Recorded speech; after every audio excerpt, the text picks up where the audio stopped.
नमस्कार मित्रांनो, जरा बरा जगत रहा बघत रहा. आज बघूया नका फसू शेंदूर नंदिनी मॅडम दगडाला. नका फसू शेंदूर नंदिनी मॅडम दगडाला. नंदिनी मॅडम चमकून नका बघू, आहे मी तिथेच प्लॅटफॉर्मवर, करतोय हमाली रोज. दगड होतो ना, मस्तच होतो आणि आजही दगडच आहे.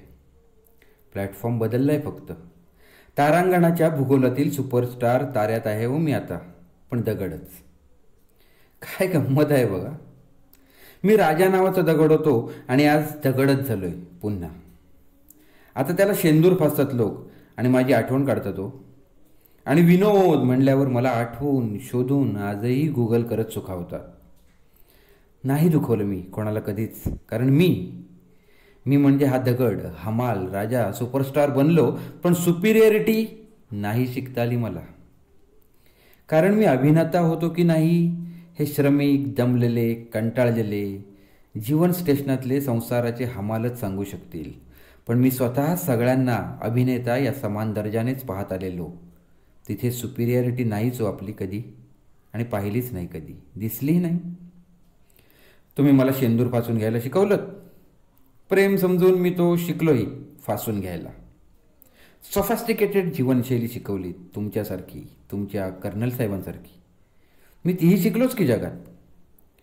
कर्नल साहेबही असतीलच आज जगात कुठेतरी, नाहीतर आसपासच्या ताऱ्यात माझ्यासोबत मुक्त. कारण त्यांना त्यांच्या नंदिनीला आनंदी पाहायचं होतं, जे तुमच्या पैज जिंकूनही हरण्याने ते झालेच.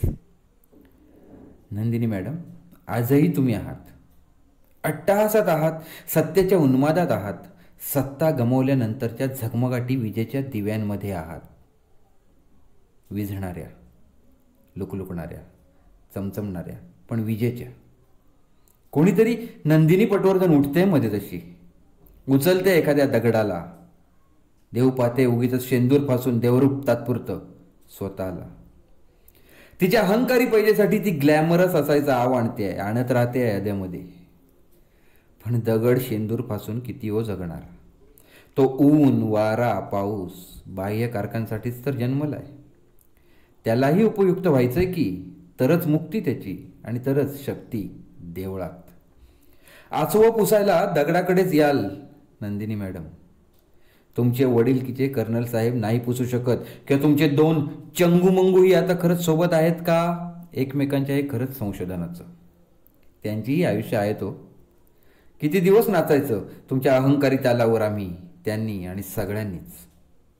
आभासी वेशातील राधा तुम्ही किंवा मीरा आहात, पण श्रीकृष्ण वाटणारा सखाही पेंद्याचा आहे हो तुमचा. कदाचित पेंद्याही म्हणणं थोडं चूकच, पण एक आपली उपमा. सावरा स्वतःतील राधा, मीरा आणि तुमचा भ्रम झालेला कृष्ण देखील, जो कृष्ण तुम्ही समजताय पण प्रत्यक्षात नाहीये. काळ तिथेच आहे नंदिनी मॅडम. आता आजच्या हमाल राजाला फिल्म स्टार पद फार मोठी पैजेची गोष्ट नाही राहिली आहे.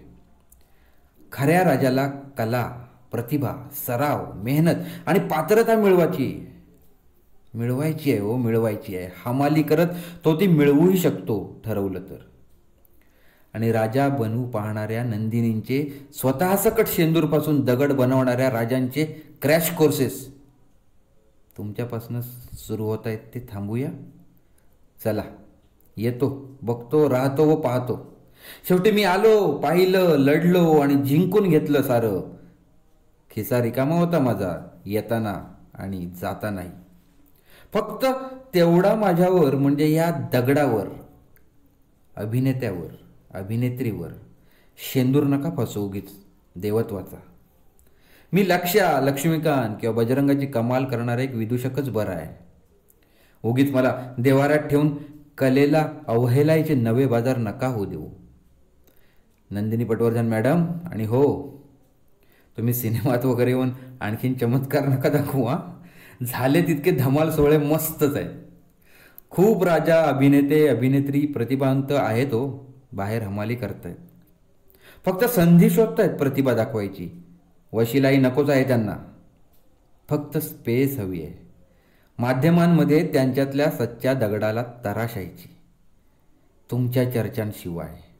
शेंदूरपासून नाही, नाही, ते त्या ती घाम गाळून येऊ इच्छित आहे.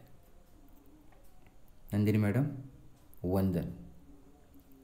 जरा बरा, जगत राहा, बघत राहा. धन्यवाद.